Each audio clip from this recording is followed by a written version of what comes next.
મિત્રો, અમરાપુરની ધરતી એટલે સંત સુરા અને દાતારોની ભૂમિ. એવી ભૂમિ એટલે આપણું અમરાપુર. મિત્રો, ક્યારેક આવો તો આપણે જે વર્ષો જૂના જેને આપણે ધીંગાણામાં કઈક ના માથા કપાઈ ગયા ને ધડ લેડા છે એવા અમરાપુરમાં આપણે પાળિયા જેને કહી શકાય એવા ઘણા બધા આપણા શૂરવીરો, આપણા દાતારો આજે અમરાપુરની ધરતી ઉપર છે. ક્યારેક આવો તો એની મિત્રો મુલાકાત લેજો. મેરામ બાપુના ચલર બાપુના પાળિયા છે તે ધીંગાણામાં ગામના સાંભળવું પરિવારમાંથી આવે. બરોબર. બીજું કે આ પાળિયાનો ઇતિહાસ કેટલા વર્ષ જૂનો હશે? આ પાળિયાનો ઇતિહાસ અંદાજે 250 વર્ષ જૂનો છે. આ પાળિયા વિશે અમને થોડીક માહિતી આપશો? આ પાળિયા છે અમરાપુરથી કિલોમીટર ભરવા રોડ ઉપર આવેલા છે અને મેરામ બાપુ અને સગર બાપુના પાળિયા છે.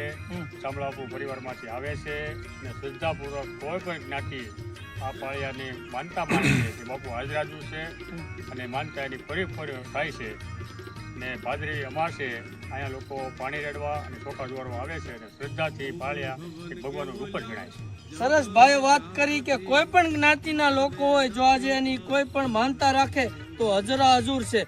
ત્યારે ભગવાને માણસને કીધું કે હાલ હું તને ભગવાન બનાવી દઉં, ત્યારે માણસે કીધું તું કે ધરત ધીંગાણે જેના માથા માહાણે એના પાળિયા થઈને પૂજાવું રે ગડવૈયા, મારે ઠાકોરજી નથી થવું. એવી ભૂમિમાં આજે અમરાપુરમાં તમે આવો તો એક નહીં પણ ઘણી પણ જગ્યાએ આજે પણ પાળિયા મોજૂદ છે. આજે પણ સંત સુરા અને દાતારોની ભૂમિની જો અમરાપુરની વાત કરવી તો આજે પણ હજુરો અને અમરાપુર ધાનાણી સંતો અને મહંતોની ભૂમિ છે. આ ગામમાં ભગવતગીરી બાપુ મહાન સંત છે, કેલાદ બાપુ છે, મુક્તાન સ્વામી છે અને આ ગામમાં કેટલીક જગ્યાએ પાળિયા બિરાજમાન છે અને માનતામાં તો હાજરાજુ છે.